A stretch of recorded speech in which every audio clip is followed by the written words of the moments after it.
दोस्तों, जब भी महंगाई का नाम सामने आता है तो उसमें जनता का नाम सबसे पहले ही आता है, जो कि उसका शिकार होती है। पहले तो केवल हम पेट्रोल, डीजल या फिर फल सब्जियों को लेकर ही बात करते थे कि हमारे लिए इनके दामों को बढ़ाया जा रहा है, लेकिन आज के वक्त में ऐसा हो गया है कि सरकार अब कहीं पर भी हमें नहीं छोड़ रही है। पहले हमारे लिए टीवी चैनल्स को देखने के लिए भी इतना महंगा किया गया कि साथ ही साथ हमें जीएसटी भी दे रहे हैं और साथ ही साथ आपको नेटवर्क कैपेसिटी फीस को भी देना पड़ रहा है। और यदि इसी तरह की नेटवर्क कैपेसिटी फीस अगर आपके टेलीकॉम सेक्टर में भी लगा दी जाए तो हमारे लिए कितना नुकसानदेह हो सकता है। तो देखिए, यहाँ पर बताना चाहूँगा, जो खबर सामने आ रही है उसके मुताबिक यही है कि जल्द ही इस पर जो है एक बहुत ही बड़ा प्लान तैयार किया जाने वाला है। और ये जो प्लान होगा वो हमारे लिए टेलीकॉम सेक्टर पर लागू होगा, क्योंकि यहाँ पर जो है कमेटी ऑफ सेक्रेटरीज द्वारा एक ही बहुत ही बड़ा ऐलान किया गया और इस पर ट्राई से उन्होंने बात भी कर ली है। और यहाँ पर उन्होंने कह दिया है कि जो भी टेलीकॉम सेक्टर को नुकसान हो रहा है उसकी भरपाई के लिए अब जनता से ही पैसा लिया जाएगा। और उसके लिए यहाँ पर आपको एक नेटवर्क कैपेसिटी फीस को तैयार करना होगा, यानी किसी तरह का आपको एक मॉड्यूल तैयार करना होगा, जिस प्रकार से आपने डीटीएच सेक्टर में लागू किया है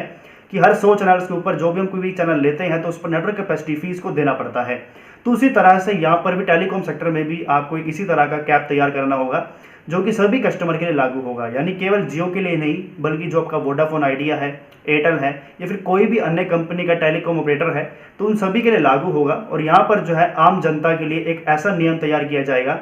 जिसके चलते यहाँ पर एक मिनिमम जो है राशि रखी जाएगी कि इससे नीचे का रिचार्ज आप नहीं करवा पाएंगे। और डाटा जितना भी आप एक्स्ट्रा लेते जाएंगे, यानी एक्स्ट्रा डाटा के लिए आपको एक्स्ट्रा एनसीएफ भी देना पड़ेगा, और एक्स्ट्रा वॉइस कॉल्स के जो आप रिचार्ज करवाएंगे टॉक टाइम का, तो उस पर भी हमें एक्स्ट्रा एनसीएफ देने की जरूरत पड़ सकती है।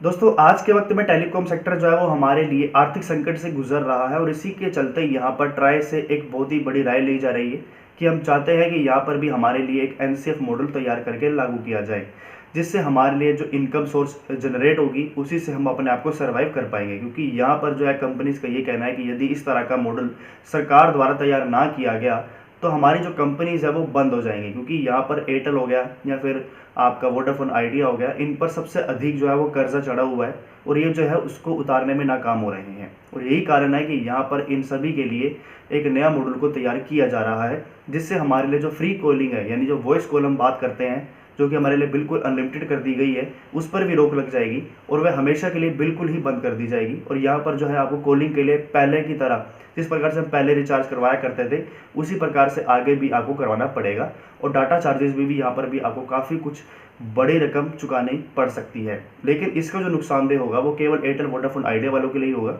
लेकिन जो भी जियो के ग्राहक है वहाँ पर आपको कुछ राहत मिल सकती है, या फिर कह लिया जाए तो जियो कंपनी को भी राहत मिल सकती है, क्योंकि जियो कंपनी पर इतना बड़ा कर्जा नहीं है। जियो कंपनी ने आखिरकार मोस्टली जितना भी कर्जा था वो पहले ही चुका लिया है। इसलिए यहाँ पर आने वाले समय में यदि सरकार इस नियम को लागू नहीं भी करती है तो एयरटेल वोडाफोन तो बंद हो जाएंगे, लेकिन जियो जो है वो आज भी सर्वाइव हमारे लिए होता रहेगा। लेकिन यदि इस नियम से हम गुजरते हैं, नहीं ये नियम हमारे लिए लागू कर दिया जाता है, क्योंकि टेलीकॉम सेक्टर की जो भी परेशानियां चल रही हैं तो उसको देखते हुए पक्की बात है कि यहाँ पर इन नियमों को हमारे लिए लगाया जाएगा। तो ऐसे में यही होगा कि हमारे लिए जो फ्री कॉलिंग की सुविधा है वो बंद कर दी जाएगी, हर एक डाटा चार्जेस को बढ़ा दिया जाएगा, यहाँ पर आपको नेटवर्क कैपेसिटी फीस को भी पे करना पड़ेगा, एक मिनिमम राशि जो है वो बांध दी जाएगी, यानी एक लिमिटेशन दे दी जाएगी कि इससे नीचे का रिचार्ज आप नहीं करवा सकते हैं। तो यहाँ पर जो है ये सभी बंदिशें हमारे लिए टेलीकॉम सेक्टर में भी लागू होने वाली है। तो दोस्तों, ये जो खबर थी वो अभी इसी प्रकार से आई है। हम उम्मीद करते हैं कि इस पर कोई भी फैसला ट्राई द्वारा ना सुनाया जाए तो ही बेहतर होगा।